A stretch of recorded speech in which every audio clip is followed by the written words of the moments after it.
കുറവൻ കുറവത്തി ശില്പങ്ങളുടെ അടുത്തേക്ക് പോകും വഴി കുട്ടികൾക്കും മുതിർന്നവർക്കും ഉപയോഗിക്കാവുന്ന വിധത്തിൽ സജ്ജീകരിച്ചിരിക്കുന്ന ഒരു പാർക്ക് കാണാം. ഈ പാർക്ക് പിന്നിട്ട് മുന്നോട്ട് നടക്കുമ്പോൾ ആദ്യം കാണുന്നത് മലമുഴക്കി എന്ന പേരിൽ മലമുഴക്കി വേഴാമ്പലിൻ്റെ ശില്പമാണ്. ഈ പ്രതിമയ്ക്കുള്ളിലൂടെ മുകളിലേക്ക് കയറാൻ സാധിക്കുന്നതാണ്. പ്രവേശന കവാടത്തെങ്കിൽ ഇതിൻ്റെ ശില്പിയായ KR ഹരിലാലിൻ്റെ പേരും ആലേഖനം ചെയ്തിരിക്കുന്നു. ഇതിനുള്ളിലെ നടക്കല്ലുകളുടെ സഹായത്തോടെ മുകളിലേക്ക് അനായാസം എത്തിപ്പെടാം. മുകളിൽ എത്തിക്കഴിഞ്ഞാൽ വളരെ ഉയരത്തിൽ നിന്നുകൊണ്ട് സമീപ പ്രദേശങ്ങളെല്ലാം കണ്ട് ആസ്വദിക്കാവുന്നതാണ്. കേരളത്തിലെ ഇടുക്കി ജില്ലയിലെ ഒരു പ്രധാന വിനോദസഞ്ചാര കേന്ദ്രമായ രാമക്കൽമേട് വളരെ വേഗം എത്തിപ്പെടാവുന്ന ഒരു സ്ഥലം കൂടിയാണ്. തേക്കടി മൂന്നാർ റൂട്ടിൽ നെടുങ്കണ്ടത്തിന് 15 കിലോമീറ്റർ അകലെയായാണ് രാമക്കൽമേട് സ്ഥിതി ചെയ്യുന്നത്. കേരള തമിഴ്നാട് അതിർത്തിയിൽ സ്ഥിതി ചെയ്യുന്ന രാമക്കൽമേട് സമുദ്രനിരപ്പിൽ നിന്നും ഏകദേശം 1100 മീറ്റർ ഉയരത്തിലാണ് സ്ഥിതി ചെയ്യുന്നത്.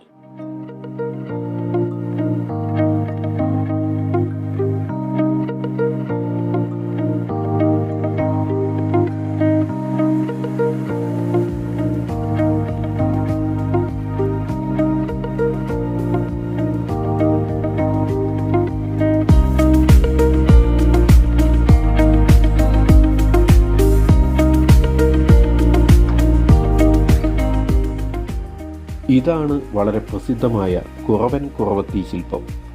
ഇടുക്കി ഡാം നിർമ്മിച്ചിട്ടുള്ളത് കുറവൻ കുറവത്തി മലകളെ ബന്ധിപ്പിച്ചിട്ടാണ് എന്ന സങ്കല്പത്തിൽ നിന്നാണ് ഈ ശില്പം നിർമ്മിച്ചിരിക്കുന്നത്. CB ജീനൻ എന്ന ശില്പി 2005 ഈ ശില്പം നിർമ്മിച്ചു. ത്രേതായുഗ കാലത്ത് സീതയെ അന്വേഷിച്ചുള്ള യാത്രാമധ്യേ ശ്രീരാമൻ ഈ മേട്ടിൽ ഇറങ്ങിയെന്നാണ് ഐതിഹ്യം. സേതുബന്ധനത്തിനായി രാമേശ്വരം എന്ന സ്ഥലം തിരഞ്ഞെടുത്തതും ഈ ഉയർന്ന പ്രദേശത്തു നിന്നായിരുന്നു. ശ്രീരാമൻ്റെ പാദങ്ങൾ പതിഞ്ഞതിനാലാണ് ഈ സ്ഥലത്തിന് രാമക്കൽമേട് എന്ന പേര് വന്നത് എന്ന് പരക്കെ വിശ്വസിക്കപ്പെടുന്നു. മറ്റൊരു ഐതിഹ്യം ഈ മേടിനുള്ളിലെ കല്ലുമേൽ കല്ലുമായി ബന്ധപ്പെട്ടിട്ടുള്ളതാണ്. വനവാസകാലത്ത് പാണ്ഡവന്മാർ ഇവിടെ വന്നപ്പോൾ ദ്രൗപദിക്ക് മുറുക്കാൻ ഇടിച്ചു കൊടുക്കാൻ ഭീമസേനൻ ഉപയോഗിച്ചതാണ് ആ കല്ല് എന്നതാണ്. ശ്രീരാമ ദുർഗാദേവി ക്ഷേത്രം ഇവിടെ സ്ഥാപിക്കപ്പെട്ടിട്ടുമുണ്ട്.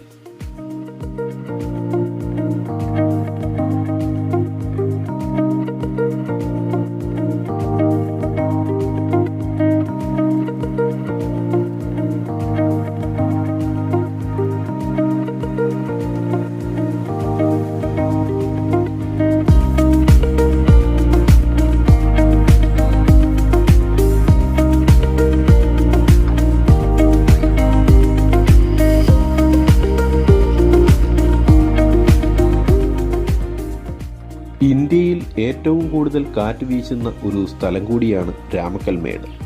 മണിക്കൂറിൽ ശരാശരി 32.5 കിലോമീറ്റർ വേഗത്തിൽ കാറ്റ് വീശുന്നുണ്ട്. ചില അവസരങ്ങളിൽ അത് 100 കിലോമീറ്റർ വരെയാവാം. കാറ്റിൽ നിന്നും വൈദ്യുതി ഉൽപ്പാദിപ്പിക്കുന്ന വിൻഡ് എനർജി ഫാമും ഇവിടുത്തെ ഒരു പ്രധാന കാഴ്ച തന്നെയാണ്. എന്നാൽ ഈ വിൻഡ് എനർജി ഫാം അടുത്ത് നേരിൽ കണ്ട് ആസ്വദിക്കാൻ ശില്പങ്ങൾ കണ്ട സ്ഥലത്തു നിന്നും ഏകദേശം 3-4 കിലോമീറ്റർ കൂടി മുന്നോട്ട് സഞ്ചരിക്കേണ്ടതായിട്ടുണ്ട്. ഇവിടെ എത്തിക്കഴിഞ്ഞാൽ കാറ്റിൽ നിന്നും വൈദ്യുതി നിർമ്മിക്കുന്ന രീതി നേരിട്ട് കണ്ട് മനസ്സിലാക്കാൻ സാധിക്കുന്നതാണ്.